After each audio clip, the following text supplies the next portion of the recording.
حضرت ابن عمر رضی اللہ عنہ بیان کرتے ہیں، میں نے رسول اللہ صلی اللہ علیہ وآلہ وسلم کو فرماتے ہوئے سنا، میری امت میں زمین میں دھس جانا اور صورتیں بدل جانا ہوگا، اور یہ حال تقدیر کو جھٹلانے والوں میں ہوگا۔ حضرت ابو ہریرہ رضی اللہ عنہ بیان کرتے ہیں، رسول اللہ صلی اللہ علیہ وآلہ وسلم نے فرمایا، بے شک اللہ نے میری امت کے دلوں میں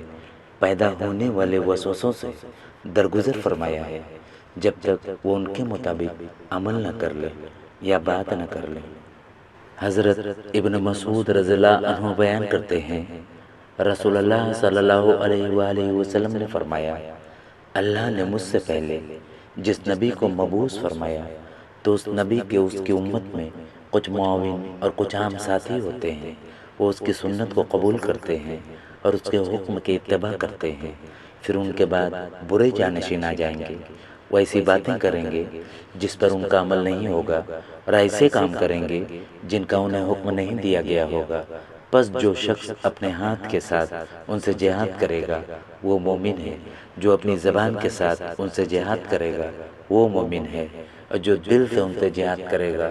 تو وہ بھی مومن ہے، اور اس کے بعد رائی کے دانے برابر بھی ایمان نہیں۔ حضرت ابو ہریرہ رضی اللہ عنہ بیان کرتے ہیں، رسول اللہ صلی اللہ علیہ وآلہ وسلم نے فرمایا، میری ساری امت جنت میں جائے گی بجز اس شخص کے جس نے انکار کیا۔ عرض کیا گیا، کس نے انکار کیا؟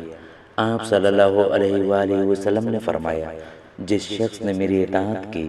وہ جنت میں جائے گا، اور جس نے میری نافرمانی کی گویا اس نے انکار کر دیا۔